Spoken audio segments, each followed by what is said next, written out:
అందరికీ నమస్కారం. మహాశివరాత్రి కథ విన్నవారికి శివానుగ్రహం కలుగుతుంది. సాక్షాత్తు పరమశివుడే పార్వతీదేవికి చెప్పిన కథ.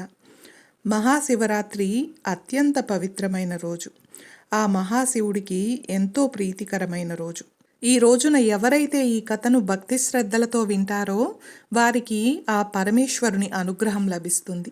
అంతటి పవిత్రమైనటువంటి ఈ మహాశివరాత్రి కథను పూర్తిగా వినడానికి ప్రయత్నించండి.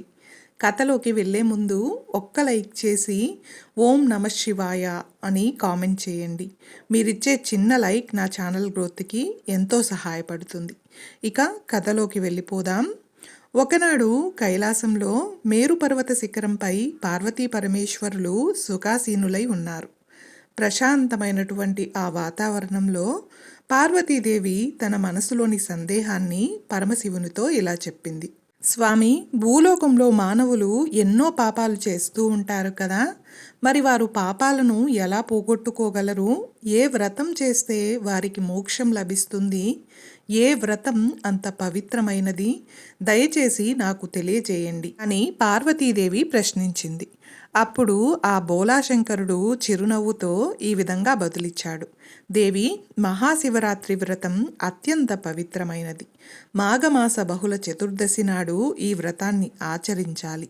తెలిసి చేసినా తెలియక చేసినా ఒక్కసారైనా ఈ వ్రతం చేస్తే చాలు, యముని భయం దూరం అవుతుంది, ముక్తి లభిస్తుంది. మహాశివరాత్రి మహిమను తెలిపే ఒక అద్భుతమైన కథను చెప్తాను, జాగ్రత్తగా విను అని ఇలా చెప్పడం మొదలుపెట్టాడు పరమశివుడు. పూర్వకాలంలో మధ్య దేశంలో ఒక చిన్న గ్రామంలో చిత్రబాను అనే వేటగాడు ఉండేవాడు. అతడు ప్రతిరోజు అడవికి వెళ్ళి జంతువుల్ని వేటాడి వాటిని అమ్మి అలాగే వాటి యొక్క మాంసాన్ని తిని తన కుటుంబాన్ని పోషించుకునేవాడు. అతను చాలా పేదవాడు. తన కూతురు పెళ్లికి కావలసిన డబ్బు లేకపోవడంతో ఎప్పుడూ బాధపడుతూ ఉండేవాడు. చివరికి ఒక వ్యాపారి దగ్గర అప్పు తీసుకుని తన కూతురికి పెళ్లి చేశాడు. ఆ విధంగా ఉంది తన పరిస్థితి. కానీ నిర్ణీత సమయంలో అప్పు తీర్చలేకపోవడంతో కోపగించిన ఆ వ్యాపారి అతన్ని పట్టుకుని చెరసాలలో బంధించాడు. ఆ రోజు యాదృచ్ఛికంగా మహాశివరాత్రి కావడం ఆ చెరసాల బయట పండితులు, భక్తులు శివపురాణ కథలు వినిపిస్తున్నారు. చిత్రబాణుడు కూడా ఆ పవిత్రమైన శివ కథలను శ్రద్ధగా విన్నాడు. వేరే గత్యంతరం లేక ఆ మాటలు తన చెవిన పడుతూ ఉండేవి. ఇక సాయంత్రం అయినప్పుడు వ్యాపారిని బ్రతిమలాడుకున్నాడు. కాళ్ళావేలా పడ్డాడు. దయచేసి ఈరోజు నన్ను వదిలేయండి, రేపటికల్లా అప్పు మొత్తాన్ని తీర్చేస్తాను అని ఎంతగానో ప్రాధేయపడ్డాడు. ఇక ఆ వ్యాపారి అతని మాటలు నమ్మి వదిలేశాడు. ఇక చెరసాల నుండి విడుదలైనటువంటి చిత్రబాను వెంటనే మళ్ళీ వేటకు బయలుదేరాడు. జంతువుల కొమ్ములు, దంతాలు, చర్మం, మాంసం అన్నింటినీ అమ్మి డబ్బు సంపాదించి రేపటికల్లా వ్యాపారి అప్పు తీర్చేయాలి అని మనసులో దృఢంగా నిశ్చయించుకున్నాడు. ఇక అడవంతా పిచ్చివాడిలా తిరిగాడు. ఇంతలో అతనికి చాలా దాహం మరియు ఆకలి వేసింది. చివరికి ఒక చెరువు దగ్గరికి చేరుకున్నాడు. నీళ్లు తాగి చెరువు పక్కనే ఉన్నటువంటి ఒక పెద్ద మారేడు చెట్టు పైకి ఎక్కి కూర్చున్నాడు.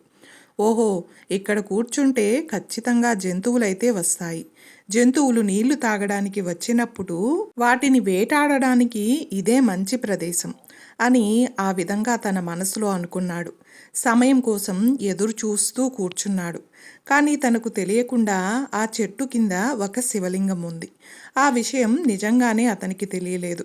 ఆ చెట్టు కొమ్మల మధ్య దాక్కోవాలి అన్న ఉద్దేశంతో చిత్రబాను అక్కడున్నటువంటి ఆ మారేడు ఆకులన్నింటినీ తుంచి మెల్లగా క్రిందకి పడేస్తున్నాడు.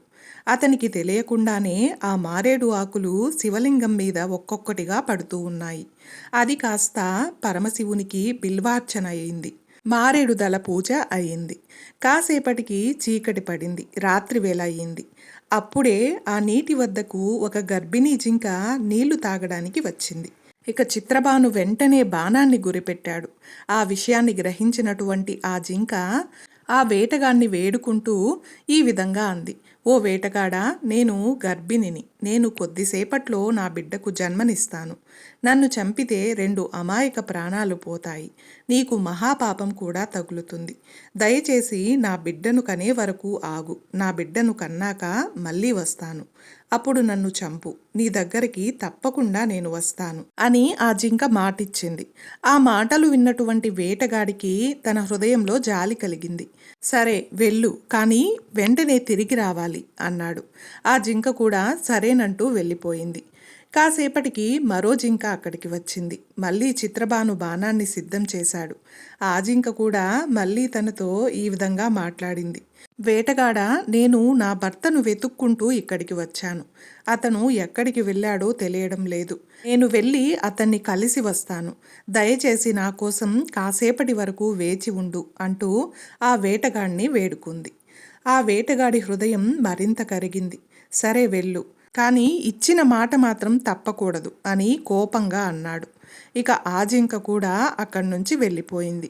ఇంతలోనే తన పిల్లలతో కలిసి మరో జింక అక్కడికి వచ్చింది. ఇక చిత్రబాను 3వసారి బాణాన్ని సంధించి వేయబోయాడు. మళ్ళీ ఆ జింక కూడా ప్రార్థించింది. దయగల వేటగాడ, నా పిల్లలను నా భర్త దగ్గర సురక్షితంగా వదిలి వస్తాను. అప్పటి వరకు కాస్త వేచి ఉండు.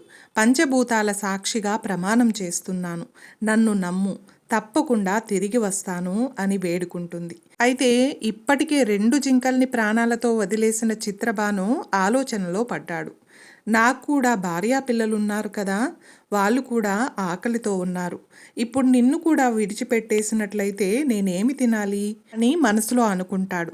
కానీ ఆ జింక కూడా నేను నా పిల్లల కోసం ఆలోచించినట్లే ఆ జింక కూడా తన పిల్లల కోసం ఆలోచిస్తుంది అని మనసులో తనలో తానే మాట్లాడుకున్నాడు. మళ్ళీ కరుణతో ఆ జింకను కూడా విడిచిపెట్టాడు. అది అక్కడి నుంచి వెళ్ళిపోయింది. ఇక సూర్యోదయం దగ్గరలో ఉంది. వేటగాడికి ఇంకా ఏమీ దొరకలేదు. ఆకలి మరింతగా పెరిగిపోయింది. ఇంతలో 4వ జింక అక్కడికి వచ్చింది. అది మొదటి 3 జింకల యొక్క భర్త. అది రాగానే ఇలా అంది. వేటగాడ, ఇప్పటి వరకు ఇక్కడికి వచ్చిన 3 జింకలు కూడా నా ప్రియమైన భార్యలు. నువ్వు వారిని చంపేసి ఉంటే ఆ దుఃఖంతో నేను బ్రతకలేను. నన్ను కూడా చంపే, లేదా వాళ్ళను నమ్మినట్లే నన్ను కూడా నమ్ము. నేను వెళ్ళి వారిని కలిసి అందరం కూడా కలిసి మళ్ళీ నీ దగ్గరకు తిరిగి వస్తాము. మేము ఖచ్చితంగా మా మాటనైతే తప్పము అన్నది ఆ మగజింక. ఇక ఆ మాటలు విన్న చిత్రబానుడికి అకస్మాత్తుగా ఏదో గుర్తొచ్చింది. రాత్రంతా కూడా ఉపవాసంతో గడిచింది. అదే శివరాత్రి వ్రతమయ్యింది. నిద్ర లేకుండా తెల్లవార్లు ఎదురు చూస్తూ జాగరణ చేశాడు. ఇక తాను తెలిసి చేసినా తెలియక చేసినా మారేడు దళాలను తుంచి కింద వేయడం వలన అవి శివలింగం మీద పడ్డాయి. అది కాస్త మారేడుదల పూజ అయ్యింది. ఇక ఆ రోజు ఉదయం చెరసాల బయట శివపురాణ కథలు కూడా విన్నాడు. అంటే శివపురాణ శ్రవణం కూడా జరిగింది. ఇక అతనికి తెలియకుండానే ఆ రోజున అతను పరిపూర్ణమైనటువంటి మహాశివరాత్రి వ్రతాన్ని చేశాడు. ఆ పరమశివుని యొక్క దివ్య కృపతో అతని కఠినమైన హృదయం మృదువయింది. మనసులో దయా కరుణ నిండిపోయింది. ఇక కాసేపటికే ఆ 4 జింకలన్నీ కలిసి అక్కడికి వచ్చాయి. అవన్నీ కూడా వేటగాడితో చెప్పాయి. మేము మా మాట నిలబెట్టుకున్నాము. ఇప్పుడు నువ్వు కావాలంటే మమ్మల్ని చంపు అని ఆ జింకలన్నీ కూడా అతనితో చెప్పాయి.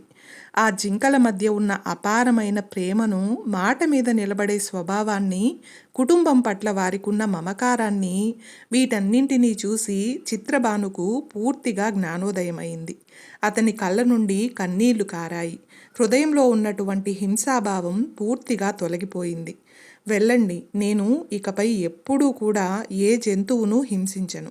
నాకు ఈరోజు జ్ఞానోదయమైంది. మీ యొక్క సత్యనిష్ట నాకు జీవిత పాఠాన్ని నేర్పింది అని ఆ 4 జింకలను కూడా ప్రేమతో, ఉదార స్వభావంతో విడిచిపెట్టాడు. ఈ దివ్యమైనటువంటి దృశ్యాన్ని దేవలోకం నుండి దేవతలు చూస్తున్నారు. ఇక వారు కూడా ఆనందంతో పుష్పవర్షాన్ని కురిపించారు. ఆకాశం నుండి ఒక దివ్యమైనటువంటి పుష్పక విమానం అక్కడకు దిగి వచ్చింది. వేటగాడు మరియు ఆ 4 జింకలు అందరూ కలిసి ఆ విమానంలోకి ఎక్కి శివలోకానికి చేరుకున్నారు. పరమశివుడు ఈ కథను చెప్తూనే పార్వతీదేవితో ఇలా అన్నాడు. ఈ మహిమను చూసావా దేవి? స్వచ్ఛమైన మనస్సుతో నన్ను పూజించే వారికి వారి పాపాలను నేను తప్పక తొలగిస్తాను. జన్మజన్మల పాపాలు క్షణంలో భస్మమవుతాయి. జంతువులను హింసించని ఈ వేటగాడి అన్ని పాపాలను హరించి అతనికి ముక్తిని కలిగించాను. కఠినమైన హృదయాన్ని కోమలమైన హృదయంగా మార్చాను. హింసాభావాన్ని కూడా ప్రేమగా మార్చాను. తెలిసి చేసిన, తెలియక చేసిన, భక్తితో చేసిన, యాదృచ్ఛికంగా చేసిన మహాశివరాత్రి వ్రతం మహాపుణ్యదాయకం. ఇదే ఈ వ్రతం యొక్క మహిమ. చిత్రబాను అనే వేటగాడు తెలియకుండా ఉపవాసం ఉన్నాడు. అనుకోకుండా జాగరణ చేశాడు. యాదృచ్ఛికంగా శివలింగం మీద బిల్వ పత్రాలు పడ్డాయి. అయినా సరే తాను ముక్తి పొందాడు. ఈ కథ పరమశివుని యొక్క అనుగ్రహానికి ఓ గొప్ప సంకేతంగా చెప్పవచ్చు. మహాశివరాత్రి పరమశివునికి ఎంతో ప్రీతికరమైన రోజుగా మన ధర్మశాస్త్రాలు చెప్తున్నాయి. ఈ రోజున రుద్రాభిషేకం వంటివి చేయడం శ్రేయస్కరం. ఉపవాసం అంటే శివనామ స్మరణతో శివుడికి దగ్గరగా ఉండడం. ప్రస్తుత రోజుల్లో ఆరోగ్య పరిస్థితుల రీత్యా పూర్తి ఆహార నియమాలు పాటించలేని వారు ఆ రోజంతా కూడా శివనామ స్మరణ చేస్తే చాలు అంతటి పుణ్యము లభిస్తుంది. ఇక నిరాకారం నుంచి శరీర రూపం వరకు ఆయన అవతరించిన రాత్రిని మహాశివరాత్రి అంటారు. ఈ పవిత్రమైన రోజునే శివుడు లింగ రూపంలో దర్శనమిచ్చాడని చాలామంది నమ్ముతారు. అంతేకాదు పార్వతీ పరమేశ్వరుల యొక్క కళ్యాణం కూడా ఇదే రోజున జరిగిందని పురాణాలలో పేర్కొనబడింది. చూశారు కదండి, ఈరోజు మనం శివరాత్రి కథను గురించి తెలుసుకున్నాం కదా. ఈ వీడియో మీకు నచ్చినట్లయితే ఒక్క లైక్ చేసి నా ఛానల్ని సపోర్ట్ చేయండి. ఇంకా మరెన్నో ఇంట్రెస్టింగ్ వీడియోస్ కోసం నా ఛానల్ని సబ్స్క్రైబ్ చేయండి. Thanks for watching.